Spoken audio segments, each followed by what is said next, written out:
That's the reason kids want to come to Georgia. They say, I want to play in games like that. The showdown in Tuscaloosa awaits. I really look at it like this is a hell of an opportunity for our kids, our program, national stage. This week on The Beat, Mike shares his thoughts on Georgia-Bama. We're also joined by a special guest who opens up about what team he thinks will win. I mean, I think the sign's pointing toward Alabama. Here we go. Giving you the insider takes and the big picture view on the Dogs. This is On the Beat, presented by Ingles with DawgNation insider Mike Griffith and Cody Chaffins. And welcome into On the Beat. Cody Chaffins, Mike Griffith with you on this Monday evening. We've got obviously a lot to get to in this show. First off, Mike, though, you feeling rested, recharged after a bye weekend? Oh, yeah. I had to work on the little things last week. Do a little self-scouting? That's right. Break some tendencies, maybe. Be positive. How about that? I think this is a positive week for Georgia football. Like Kirby said, it's an opportunity for Georgia to take the stage and show everybody once and for all that they're still atop the SEC.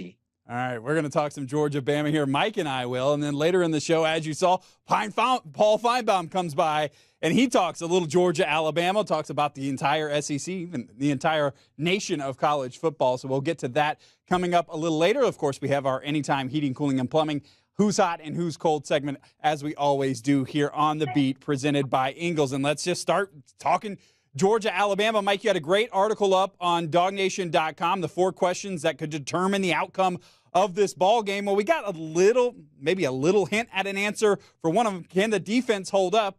Well, Kirby Smart today in his press conference gave us a little update on Michael Williams, Warren Brinson, Jordan Hall on that defensive line.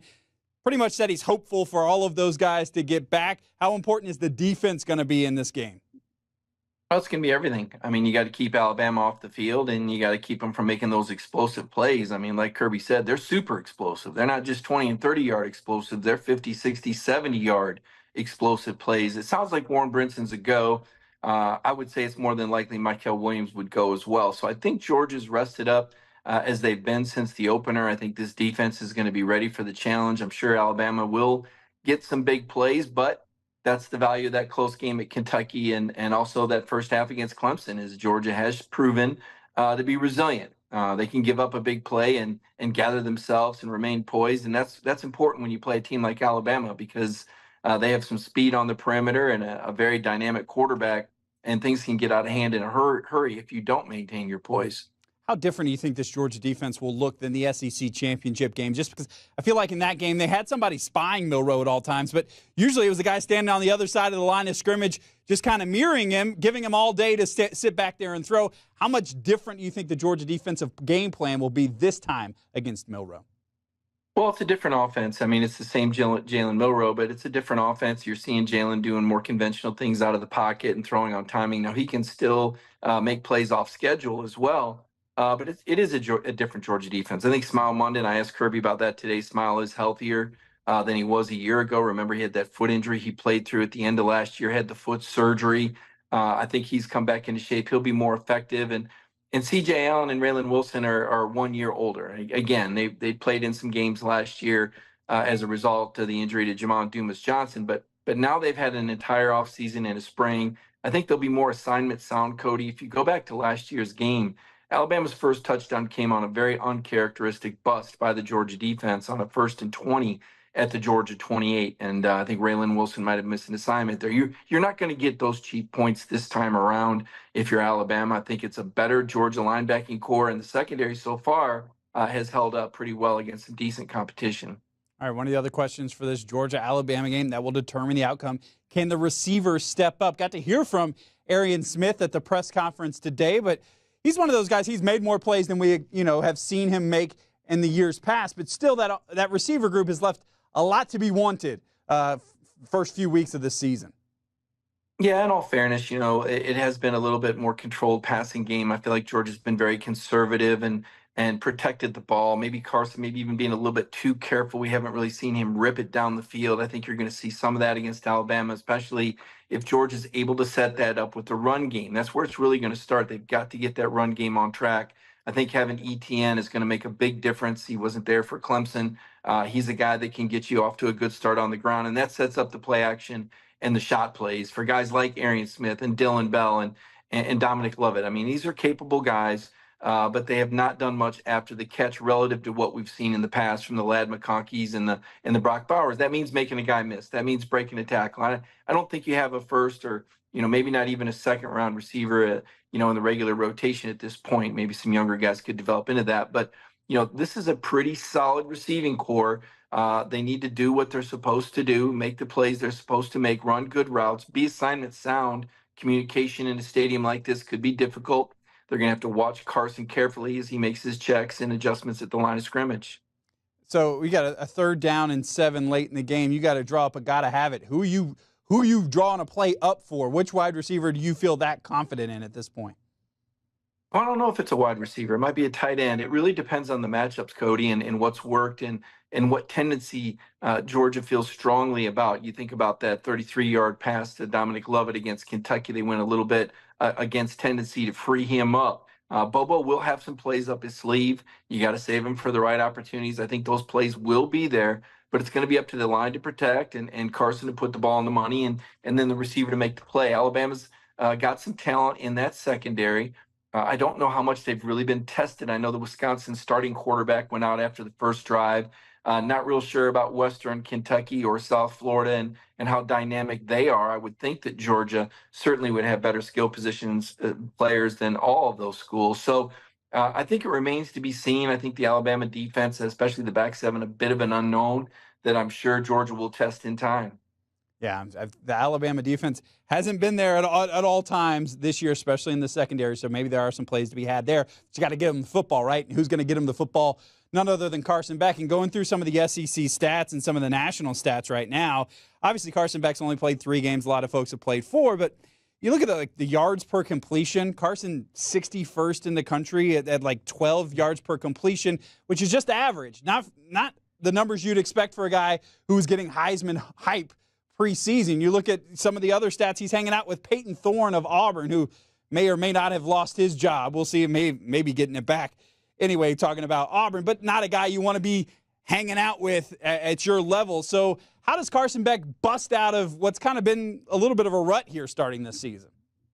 Well, I thought maybe Kirby tipped his hand a little bit when he sent Trevor Etienne out last week to talk about the offense. I mean, I think they're going to lean hard on him. Again, you got to establish that ground game. That's the best friend of a quarterback on the road, is an effective ground game that can keep Carson on schedule and keep that defense in run-pass conflict, Cody. And, I remember Todd Monken talking to us about explosive plays when he was first hired, and he said really the key is staying on or ahead of schedule, and you're down in distance. And that puts the defense in run-pass conflict, which simply means you can either run or pass out of your down and distance. So they have to guess a little bit. So you want to keep that defense off balance. You want to punish them when they bring pressure. You want to make them second guess that. They come from a lot of different angles. If Georgia's running the ball effectively and they have a guy blitz or maybe stunt to a gap and they leave a hole, that's where a guy with vision and cutback ability and home run ability like Etienne can really make you pay. And we haven't seen a lot of that yet. But Etienne's really only been back for like one legit game, and that was against Kentucky. And you saw what he was able to do really, and just starting to get a feel for the line in front of him. So I think the passing game really hinges on that line of scrimmage. And how does the Georgia offensive line do without Tate Ratledge? We know Micah Morris is ready to go. There's championship depth there. They're going to have to come together and play one of their best games of the year. Yeah, one of the things with Carson Beck is talking about those numbers. It feels like, all offseason we heard Mike Bobo, Kirby told Mike to let the cat go play, and the cat doesn't seem like he's been slinging it a whole. Like the cat's been checking down a lot so far this season, and he hasn't thrown an interception this year, which is great. But I'd almost rather see him throw an interception, on a deep ball, not a dumb interception close, but test him out. Give your guy a chance out there. We've seen Dylan Bell in 50-50 ball situations go up and get the ball a lot. So why not maybe just take a chance, and maybe this is the game where you do take that chance and throw it down the field a little bit. And if you get picked off, you get picked off. Don't be dumb about it, but give your guy a chance to make a play, right? You do, and you just said it, take a chance. And Kirby doesn't take undue chances. He'll play field position football with you forever. It's the only defense in the country that hasn't given up a touchdown. They don't give up a lot of explosives. They make teams really earn their way down the field. That has not been Alabama's MO. So I think the Georgia defense is primed to try to contain Alabama and force Jalen Milroe to execute on long drives. Again, this is a dynamic team that hasn't done a lot of that. When I watched Wisconsin, it was a lot of big dynamic plays. It appeared they had trouble sustaining drives and finding rhythm. I mean, Kalen DeBoer's only been through the rotation, as he says, for 3 games. And so this is only game 4 for Kalen DeBoer. I think he knows his personnel. I think he's a great coach. But this is going to be a different kind of test for Alabama. They have not seen this sort of speed nor physicality. And it's not to say they won't be up for it. They will be at home. It'll be a charged environment there at Bryant-Denny Stadium, Saban Field, all those intangibles, President Trump at the game, and gosh only knows what other celebrities might show up. Georgia's familiar with those big game environments. And a lot of the Alabama players are too, but I'm not sure Kalen DeBoer is. You know, he was talking a lot at his press conference today about a special environment. And it almost sounded like, you know, maybe the environment was in his head a little bit. And that could be good or that could be bad. I mean, they always say play with emotion, but don't play emotional. It'll be interesting to see if this Alabama team, which is a lot more free and loose than it was under Nick Saban, how does that serve them in this sort of big game setting? To me, that's an unknown. I think we know what we're going to get from Georgia, and I do think that we're going to see Carson Beck with a more aggressive attitude going downfield. I think there's a lot of things that Georgia has not run yet that you're going to be able to see, especially if they're able to get that run game going and put themselves in those situations down and distance-wise, run past conflict, where that play-action play, they fake it to ETN, and you got to respect them. Maybe you pull those safeties up, and you're able to slip a guy like an Oscar Delp behind them or a Lawson Lucky. Don't forget, those tight ends can be dangerous. Or maybe Dylan Bell finds some separation this weekend, and he gets on track. All right, so last question I want to ask you. We're going to get to Paul Finebaum in just a minute, get his thoughts on the big game. But I do want to ask you, you talked about the charged-up environment of Bryant-Denny. It's a place that Georgia fans, quite frankly, we just don't know a whole lot about. I haven't gotten to cover a game there. 2020, none of us were allowed to come, or it was very limited at that point.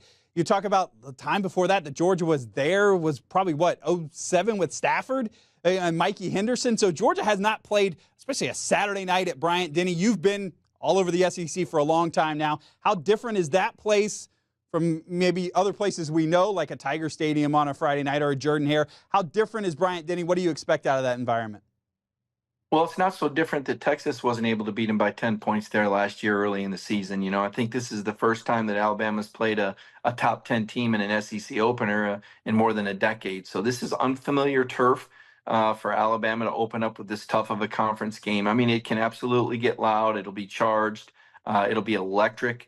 I would say a shade below Tiger Stadium at LSU. I would put it on par with where Jordan-Hare is at right now as Auburn struggles.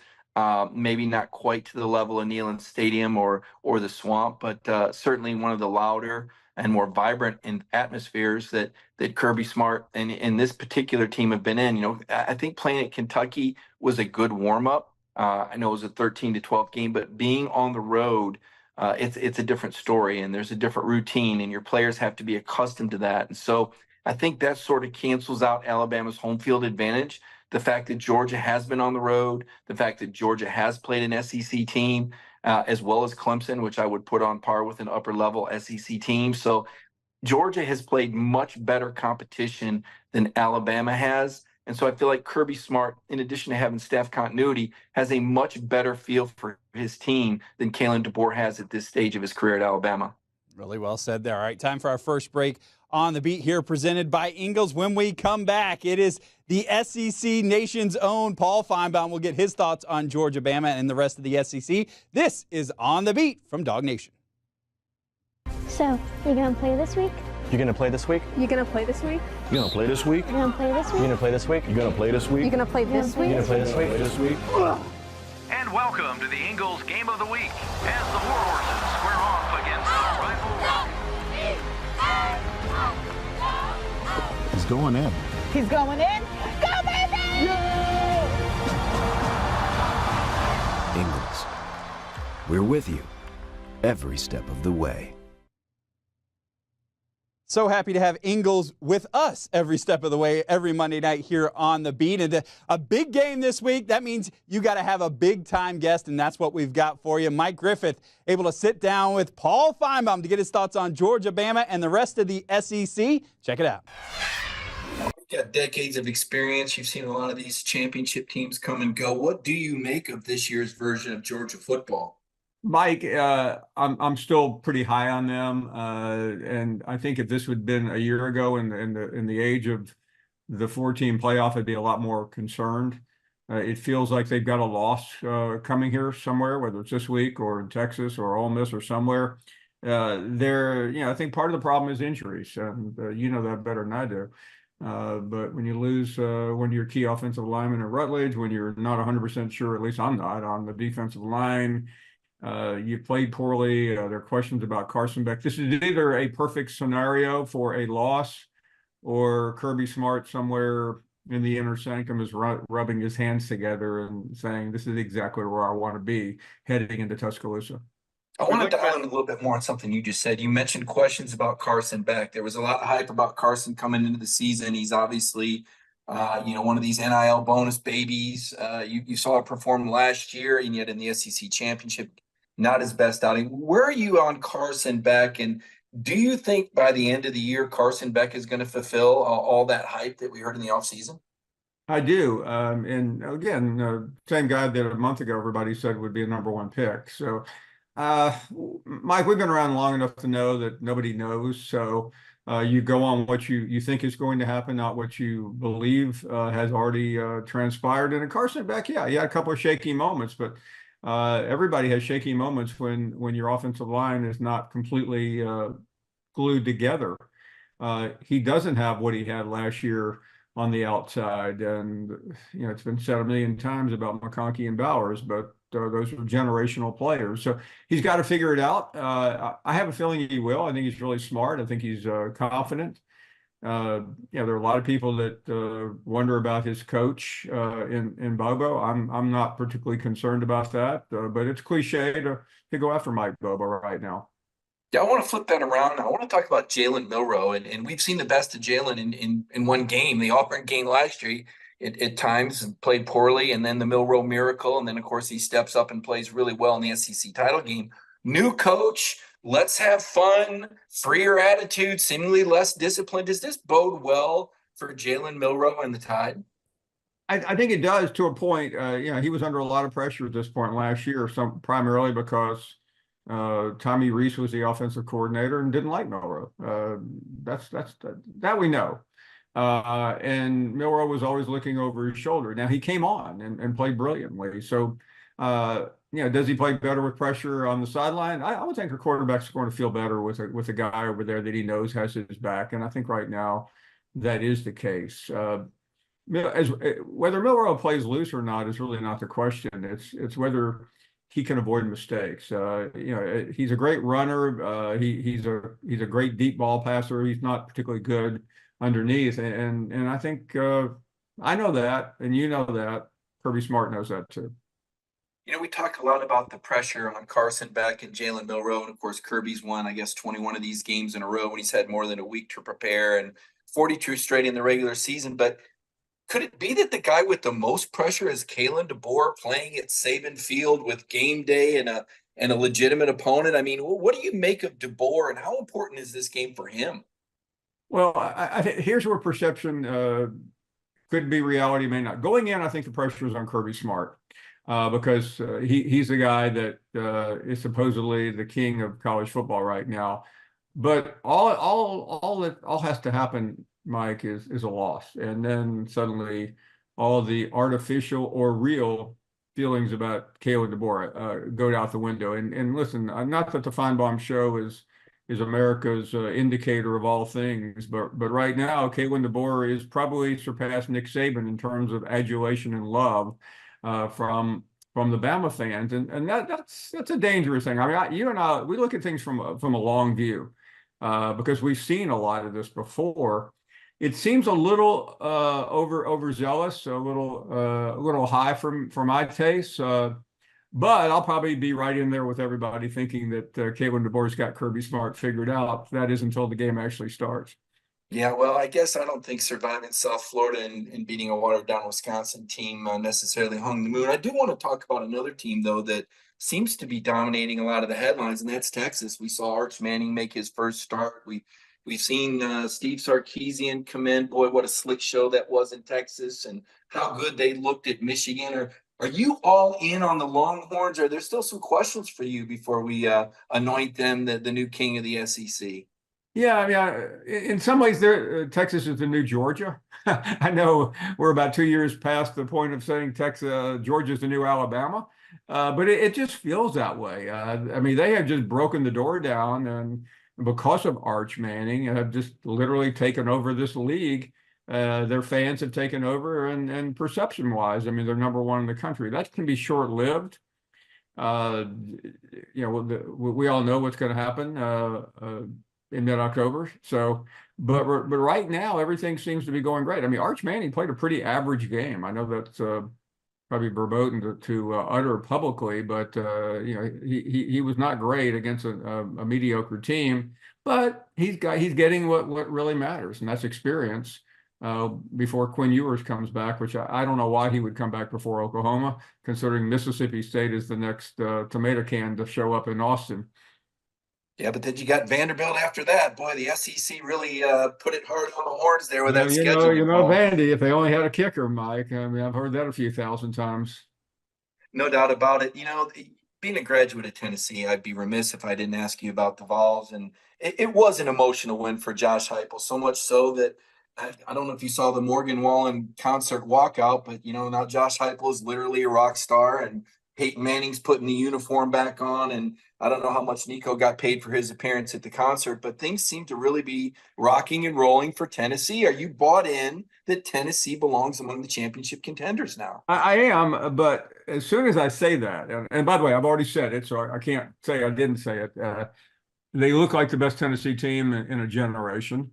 But if you want to do a deep analysis, let's do it. They beat NC State, which is laughable. I mean, they lost by 30 or 40 points to Clemson, which your audience is familiar with. And what did they do? They went to Norman and they beat a great Oklahoma team. A great Oklahoma team, Mike, that will probably be 7-5. Maybe 8-4 if they can pull an upset this weekend in the game of the century in Auburn, and we'll get to that in a second. But frankly, Nico has made mistakes. The offense is not great, but the defense has been so good that we all buy in. And there's no better indicator of Tennessee football being up or down is going to a Morgan Wallen concert on Sunday night. No doubt. And they have a whole week to celebrate and build those expectations up, just like Charlie Brown every time he's ready to try to kick the ball away from Lucy. So I want to move on. You mentioned Auburn a second ago in Game of the Century, and it's not typical for us to say a coach is on the hot seat in 2 years, but Hugh Freeze seems to be doing his best to put himself there with some of the post-game comments. And, if I could get a guy throwing it to the right, I mean, is Hugh Freeze not for long, Paul? I sense they're starting to get a little unrest on the Plains after home losses to Cal and Arkansas.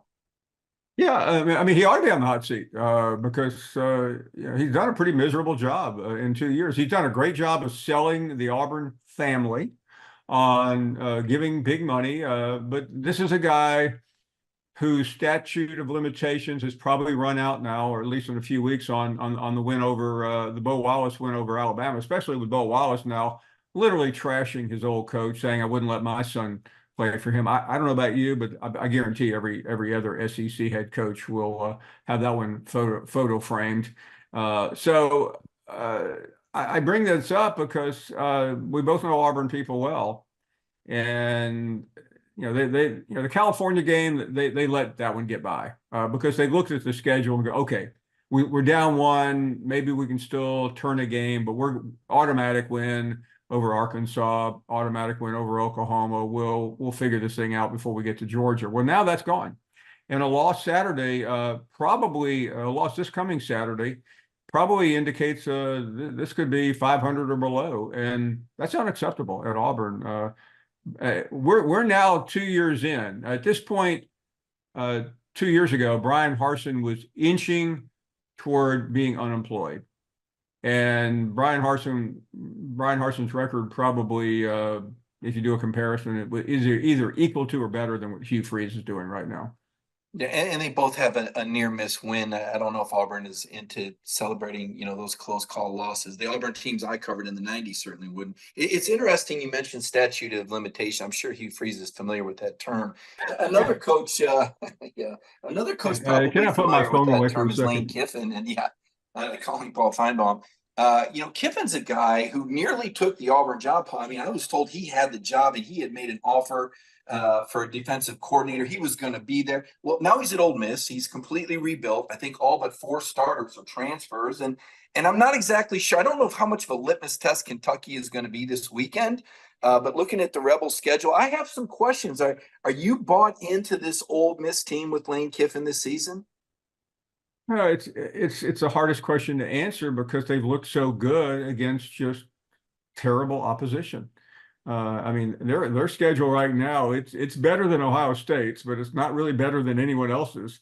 And Kentucky, I mean, how bad is it when Kentucky with 2 losses is the best team that they played all season?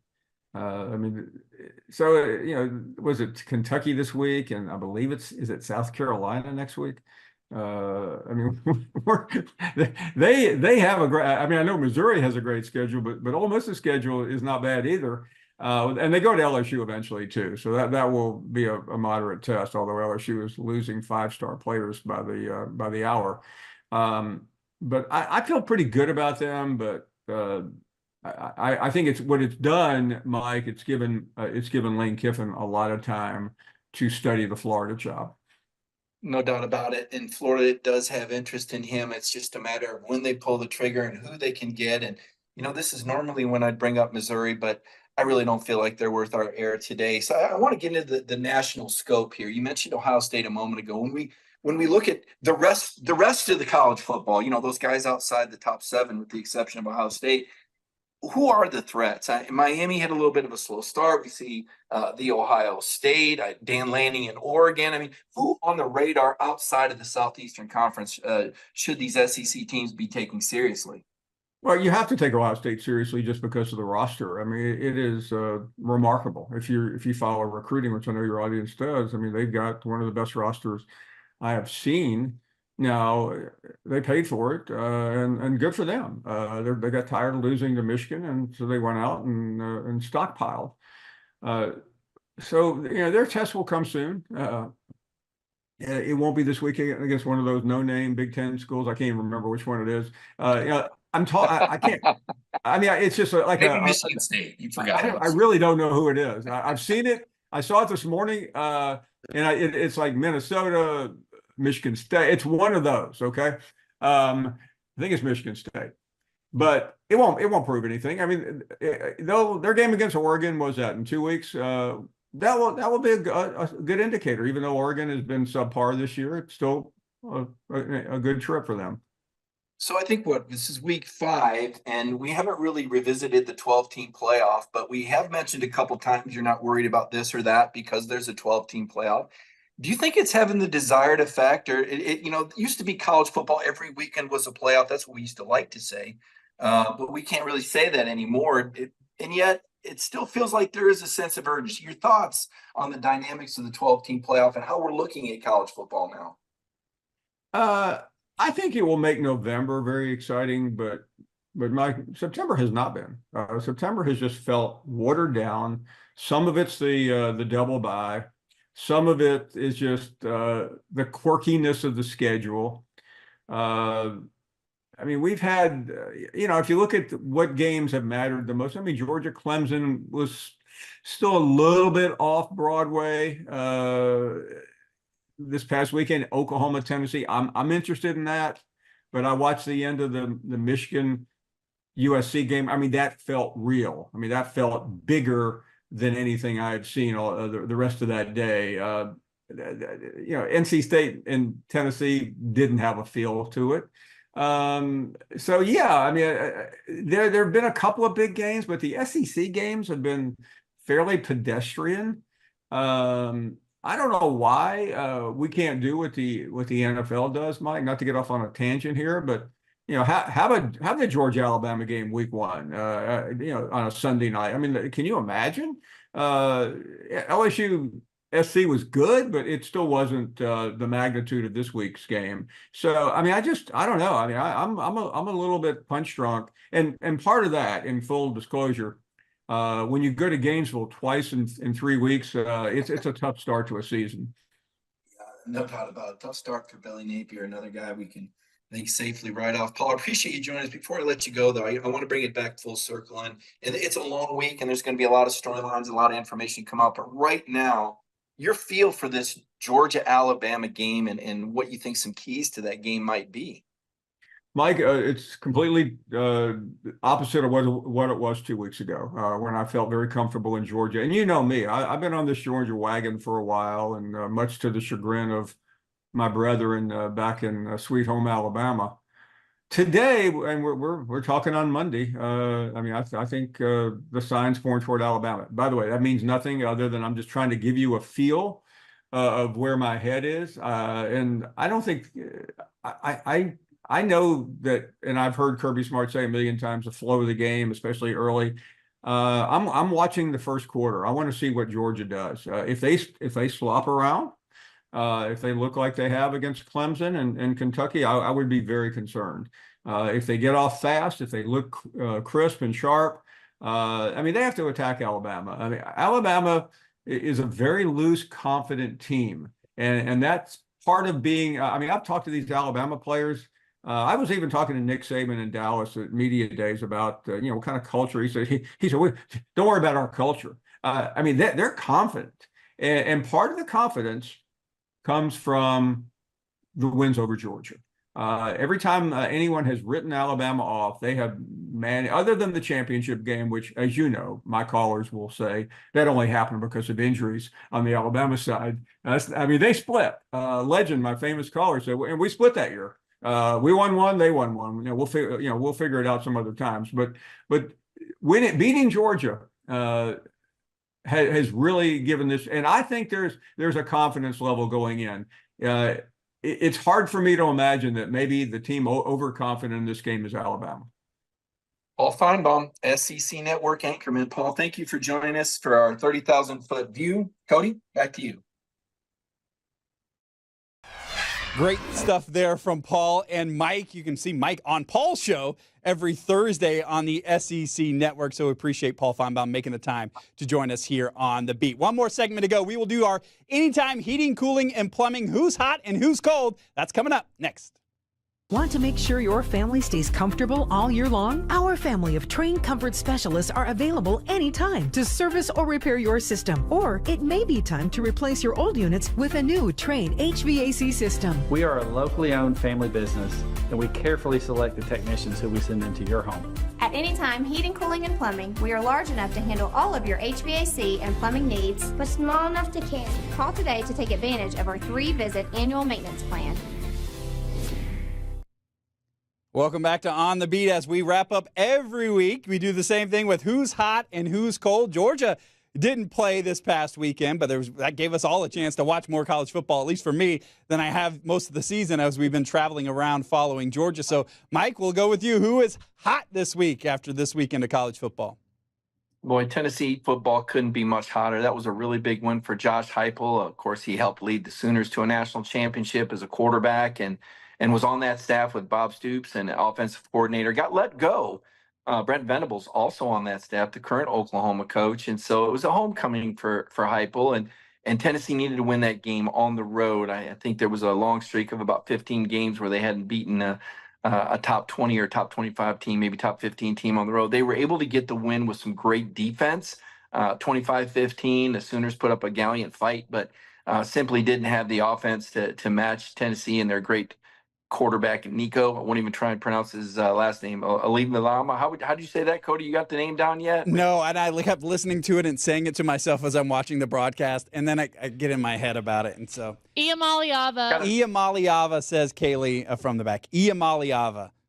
I've got a feeling we're gonna get it. We got another month, right, before he shows up. We got a month to get it. We got about a month to get it down right before the Vols invade Sanford Stadium in November. But he's spectacular. Still young. Still makes a few mistakes. Holds the ball a little bit. I'm sure Kirby probably cast his gaze on that game at some point and was already brainstorming ways to make life miserable for that young quarterback. But a lot of talent, a lot of speed on the perimeter. Tennessee does look like a serious contender. They got to prove, though, that they can handle the success, Cody. I know that Morgan Whalen had his concert there Sunday night, and I'll tell you what, everybody's so jacked up. Peyton Manning came out in his Tennessee uniform. I'm not sure whether that's a good thing or a bad thing or what that says about Peyton Manning, but it certainly jacked up the crowd. And, of course, Josh Heupel came out and Nico came out and the receiver Brew McCoy to the heroes welcome. A lot of celebrating going on for an early season win. I'm going to make a mental note of that and ask myself if I believe Tennessee can maintain that sort of emotion.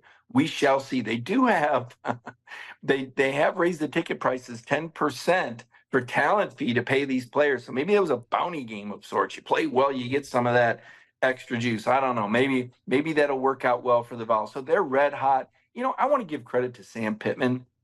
And we're going to talk about Auburn and Hugh Freeze and what's unfolding there in a moment. But, you know, Sam Pittman came into this season on the hot seat. And I think he took a bit of a gamble hiring Bobby Petrino. And I think we can say that's starting to work out really well. That's a big win to beat Auburn in Jordan-Hare Stadium. At any point, we saw that last year. Georgia only won that game by a touchdown. So big win for Sam. Sam's going to be taking Arkansas in against A&M this week. That game is going to be in AT&T Stadium in Dallas. That's a really big game for Sam Pittman. I know a lot of the Georgia fans pulled for Sam.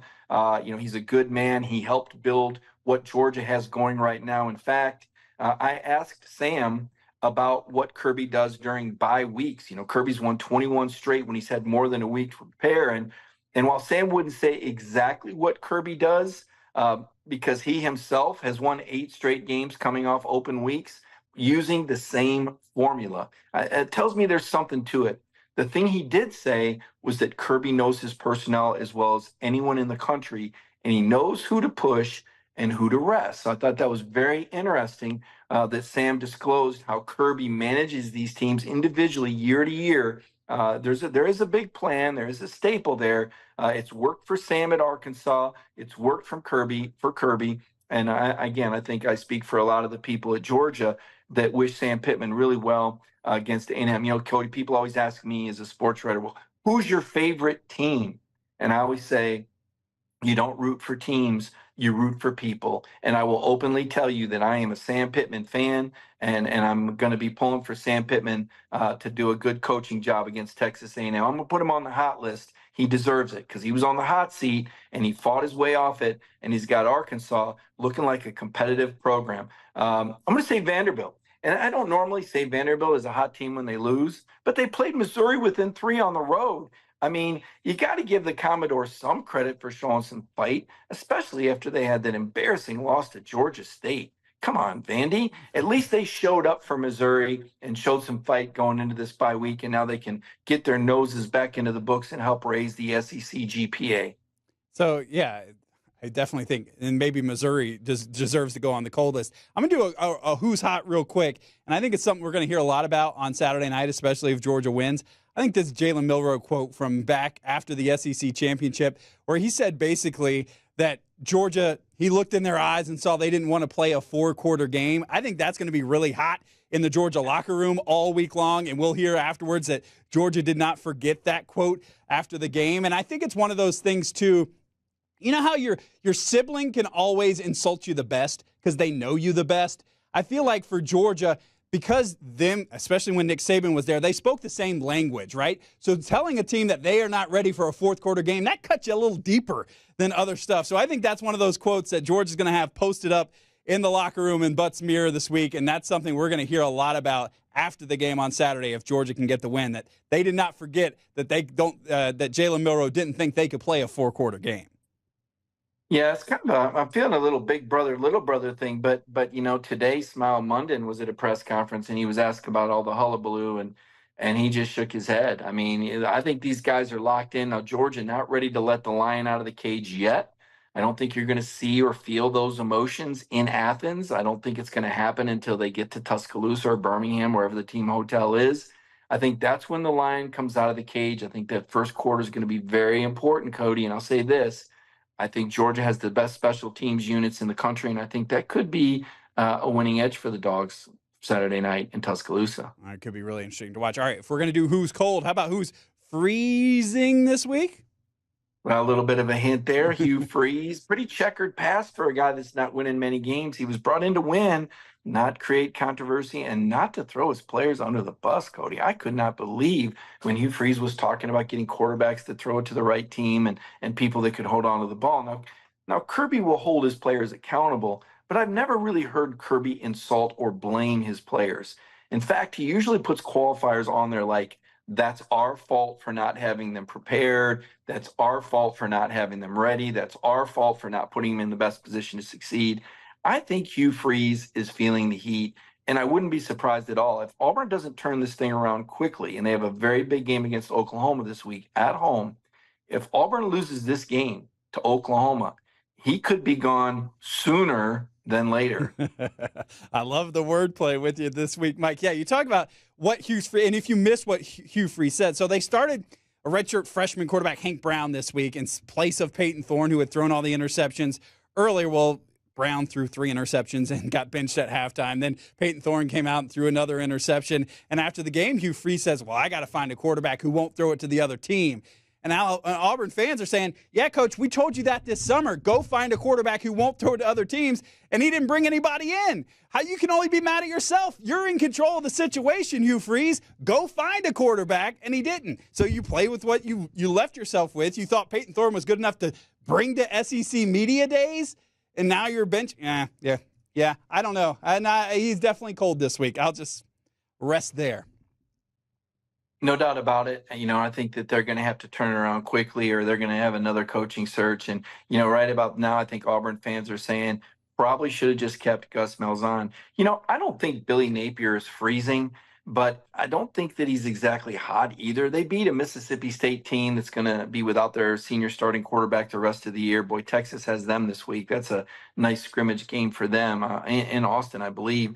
But Billy Napier winning that game, I'm not sure that was the best case scenario for Florida. They go into a bye week, and I don't know if you can fire a coach after a win like that, especially if you don't have a lot of conviction with who could possibly be next. Now, John Gruden's name was floated out there last week, and I know he has had some political missteps with his emails in the NFL, but certainly no worse than some of the history of some of the coaches that I see in the league right now. If you want to look deep enough into the closets, I'm a little surprised that Florida is not being more aggressive and offering an opportunity to a Super Bowl winning coach.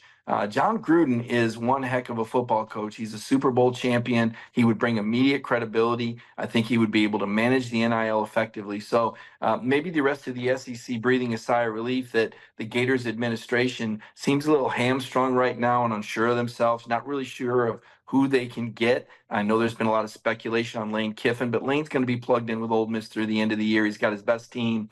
He has visions of a college football playoff appearance. They're going to get their first test this week against Kentucky. And, before we talk too poorly about Kentucky, let's remember how that Kentucky defense showed up. Ole Miss hasn't really played anybody yet. So a bit of a litmus test for Ole Miss with Kentucky this week. Florida's still with Lane Kiffin on their wish list. I always say be careful what you wish for with Lane Kiffin. I'm not exactly sure how that thing is going to sort itself out. But Florida did have an opportunity to reach for John Gruden. It appears they're not going to do that. I think that's going to be their loss. Yeah, and let's applaud the state of Florida. Florida State got a win. Florida bless their little hearts. They both got wins this weekend. And maybe, the coaches are, I don't know if you breathe a sigh of relief, but they are probably breathing a little bit of a sigh of relief after this. But I think, yeah, the shadow is still standing right behind Billy Napier here, and we'll see what happens. All right, really good stuff from you, Mike, this week. We appreciate it. If you want to see more Mike Griffith in your life, you can check him out Wednesday. He's going to be on DawgNation Daily. Of course, Thursday, as we talked about on the Paul Finebaum Show, we'll have the stuff up on DawgNation.com all week long, and we'll be recapping Georgia and Alabama, looking ahead to Georgia and Auburn next week right here on The Beat.